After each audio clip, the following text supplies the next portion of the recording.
Hey guys, Eckhart's Ladder here today, talking about the big ships of the Star Wars universe. And I've made a few videos on this topic now, so if this is something you guys are interested in, I'm going to put a link to the playlist down in the description. And today we're really talking about what's big, and specifically we're ranking the 5 largest spaceships of the Star Wars universe. But to keep this kind of interesting, I'm going to exclude videos that were on my 5 most powerful spaceships list, just because it would pretty much be the same thing. Although if you guys are interested, I will say that the Viscount would have been number 5, the Executor would have been number 4, and the Eclipse would have been number 3. And you could have switched the Executor and the Eclipse because although the Executor is much longer, the Eclipse is huge. So for this list, I'm doing spaceships only, so no space stations. You're not going to see the Death Star, you're not going to see Starkiller Base on this list. I'm also going to avoid using super weapons which couldn't really defend themselves. So for example, the Galaxy Gun, although not really long enough to actually make this list anyway, wouldn't be considered. Alright, so number 5 is the Super Star Destroyer prototype, and I thought about not including this ship because it's basically a smaller version of the Executor.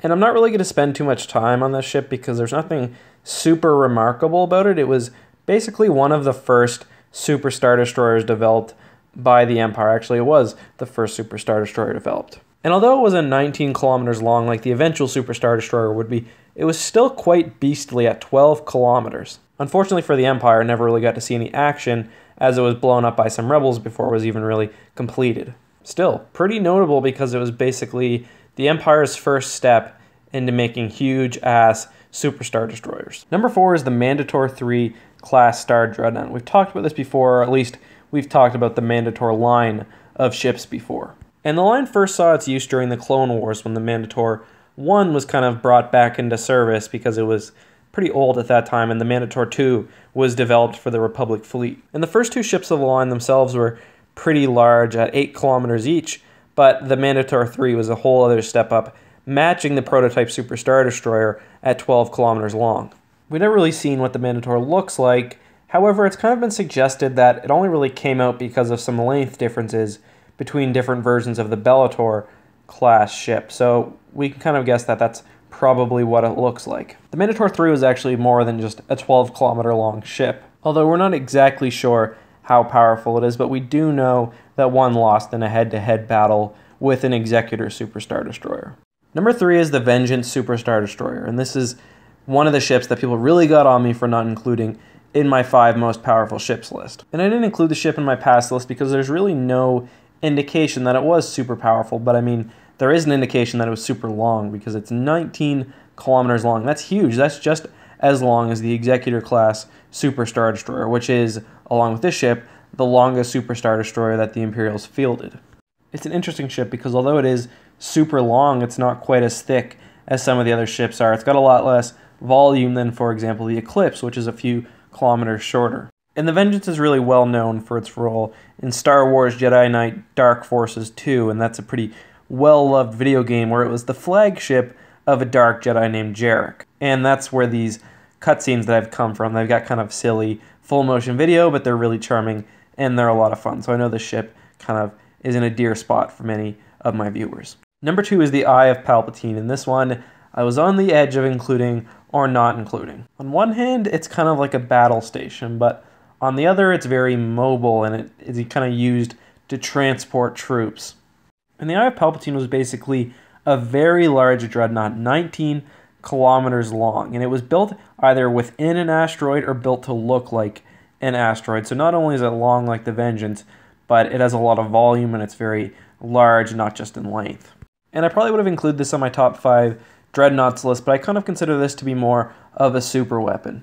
Although arguably you could say the same about the Eclipse class, so you know, I'm not very consistent either way. So the Eye of Palpatine was not only big and not only secretive because again, it looked like an asteroid so you couldn't necessarily tell that it was a very large spaceship, but it had a lot of firepower and it was kind of like a torpedo sphere in that it would basically park above a planet and just bomb the hell out of it. It didn't really rely on any sort of huge super weapon like the Eclipse or the Death Stars did. Rather, it had a bunch of turbo lasers and some smaller lasers that it would basically use to rain hellfire down on a planet.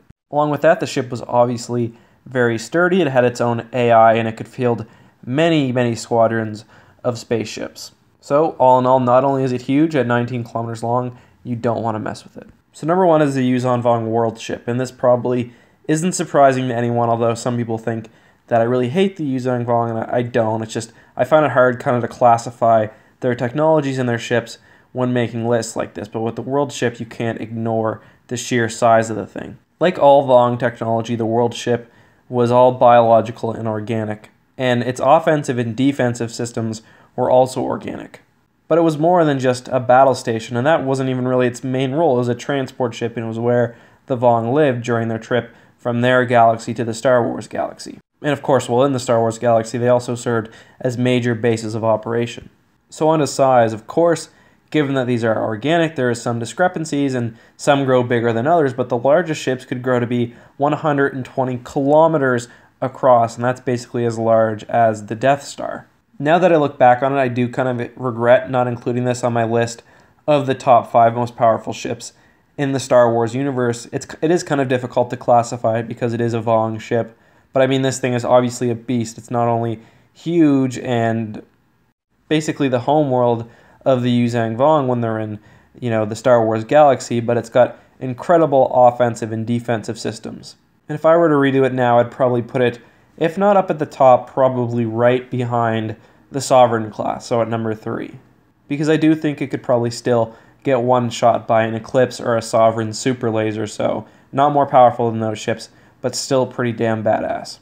Anyways, guys, that's it. That's the top 5 largest starships in the Legends canon. Let me know what you guys think down below, and I know I've kind of been moving back towards more list-based videos, so let me know in the comments and with the likes and the dislikes whether you guys are feeling that. If not, I can always move back towards my more focused analysis videos and my news, but I kind of like doing a mixture of all 3 with other little random things sprinkled throughout. So did I miss anything? I usually do, and you guys are usually quick to point out, and I appreciate that. Even though it's like, I did so much research, I missed one thing. Of course someone found it, but yeah, let me know what you guys think. If you enjoyed, please subscribe. More content like this coming. Thanks. As always, may the Force be with you.